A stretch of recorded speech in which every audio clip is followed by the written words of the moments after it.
swing and a drive, deep to left. He's done it 4 times. What a magical night for the Big Amish.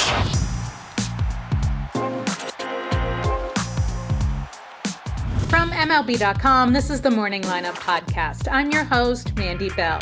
Today is Monday, July 28th, and if you took the weekend off from following baseball storylines, you missed a lot. Yes, we will be sure to recap all of Sunday's action, but first, we need to go back a couple of days to talk about arguably the best performance of all time. And we're not exaggerating at all. Plus, baseball royalty gathered in Cooperstown to induct 5 new members into the Hall of Fame, and one of the game's biggest stars landed on the injured list. I told you, there's a lot to get to, so let's get to it.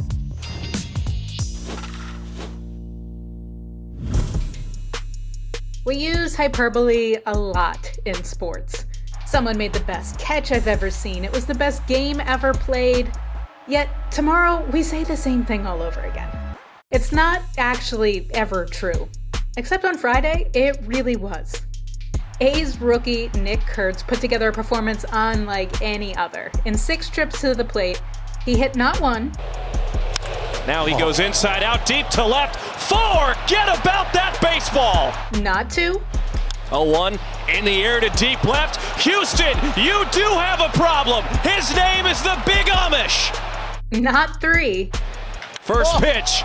Oh my! But 4 home runs. Swung on, drive to left field. Did he do it? He did! 4 home runs for Nick Kurtz! There are rare things that happen in baseball all the time, but this is the rarest of the rare. We're talking rarer than a perfect game, considering there have been 24 of those in MLB history. This was just the 20th 4-homer performance ever, and it's the first by a rookie. Of the 19 previous 4-homer enjoyers, the youngest had been Pat Siri at 25 years, 123 days old. But then came Nick Kurtz at just 22 years and 135 days old. In the 2 plate appearances he had where the ball didn't fly over the fence, he singled and doubled to go a perfect 6 for 6 on the day. But that double was literally just feet away from being home run number 5. And it is off the wall. And Kurtz has a double to the deepest part of the ballpark. Yep, we came this close to seeing the very first 5-homer game in MLB history. Instead, we settled for 4. Between the quartet of long balls, the single, and the double, Kurtz's 19 total bases on the night tied him with Sean Green in 2002 for the most in a game since 1900. This seems like the right time to just remind everybody that Nick Kurtz was drafted just last year. Absolutely mind-blowing. This performance only helped his already strong Rookie of the Year case, the race that's basically down to him and his teammate, Jacob Wilson, right now. It also helped keep the A's rolling as they went on to complete the 4-game sweep of the Astros with a 7-1 win on Sunday, even with Kurtz on the bench for a scheduled day off. He said after Friday's game that it hadn't sunk in yet what he had just pulled off. Soon after, the Hall of Fame came calling, asking if his bat could be put on display with all of the other artifacts from the best moments of this game's history. That probably didn't help him come back to reality. Speaking of the Hall of Fame, Cooperstown has 5 new members: Ichiro Suzuki, CeCe Sabathia, Billy Wagner, Dick Allen, and Dave Parker. Dick Allen enjoyed a 15-year career, most of which was spent with Philadelphia. He passed away in 2020, was not there to see his plaque be hung in the Hall of Fame, but his widow, Willa Allen, was there to represent him and thank everyone on his behalf. Pittsburgh legend Dave Parker, too, did not get to see this day. He sadly passed away just last month due to complications with Parkinson's disease. However, his son, Dave Parker II, was there to read a poem that his father left behind. To my friends, families, I love y'all. Thanks for staying by my side. I told y'all Cooperstown would be my last ride. So the Star of Day will be in the sky tonight. Watch it glow. But I didn't lie. On my documentary, I told you I wouldn't show. Thank you. Billy Wagner, the lefty reliever of 16 years who spent 9 seasons with Houston and made stops with the Mets, Phillies, Braves, and Red Sox, all while maintaining a sparkling 2.31 ERA and nearly 1,000 career innings. He gave a heartfelt speech thanking his friends, family, and teammates while CC Sabathia, the lefty starter who came up in Cleveland, had a brief stop in Milwaukee and became a force in New York over a total of 19 seasons, couldn't have raved about his family enough and just how important they were in his journey. Amber and I have always been we. We picked the Yankees. We bought a house in New Jersey. 17 years later, that's where we still live. It's where we raised a family. When I wrote my book, I dedicated it to our children because that's still our biggest accomplishment to this day. And then there was Ichiro, the Seattle icon that we've been told for decades is the funniest guy in the room. And for the first time, he addressed the crowd in English. And he put his humor on full display in one of the best speeches the Hall has ever seen. People often measure me by my records. 3,000 hits, 10 gold gloves, 10 seasons of 200 hits. Not bad, huh?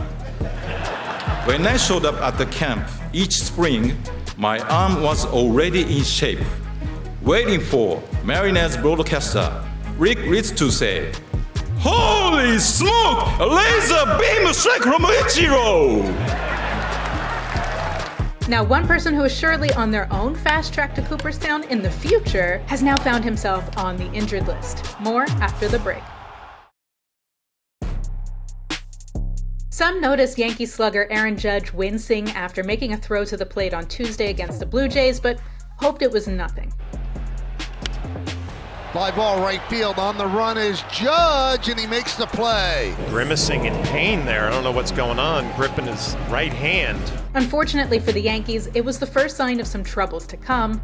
Judge eventually was checked by doctors, and tests revealed a flexor strain in his right elbow that officially landed him on the 10-day injured list on Sunday morning. The silver lining, though, is that Yankees manager Aaron Boone said there was no damage to the UCL, which would have been way more problematic. After Judge's IL stint, the Yankees plan to use him as a DH for a few days before he ramps up his throwing again. In the meantime, New York started to make moves before the upcoming trade deadline, acquiring utility man Ahmed Rosario from the Nationals after already trading for Ryan McMahon, who doubled 2 runs in the Yankees' 4-3 win over the Phillies on Sunday.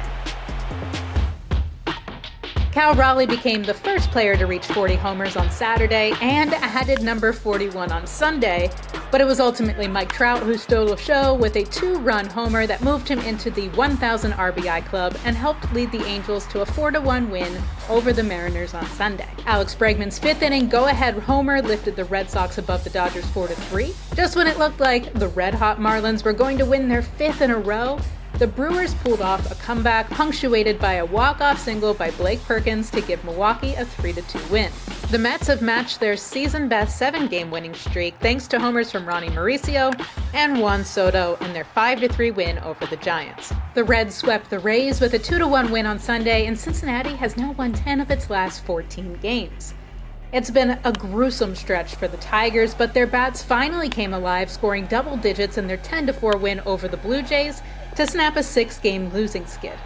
And Paul Skeens did Paul Skeens things, throwing 6 shutout innings in the Pirates' 6-0 victory over the Diamondbacks. To get caught up on all of the rest of this weekend's action, visit MLB.com. Coming up tonight, catch MLB.tv's free game of the day between the Rockies and the Guardians at 6:40 p.m. Eastern Time. Or tune in to catch rookie phenom Jacob Mizorowski toe the rubber for the Brewers against Matthew Boyd and the Cubs at 7:40 p.m. Eastern Time. That's all for today's morning lineup. Matt Monaghan will get you caught up to speed on all things baseball tomorrow.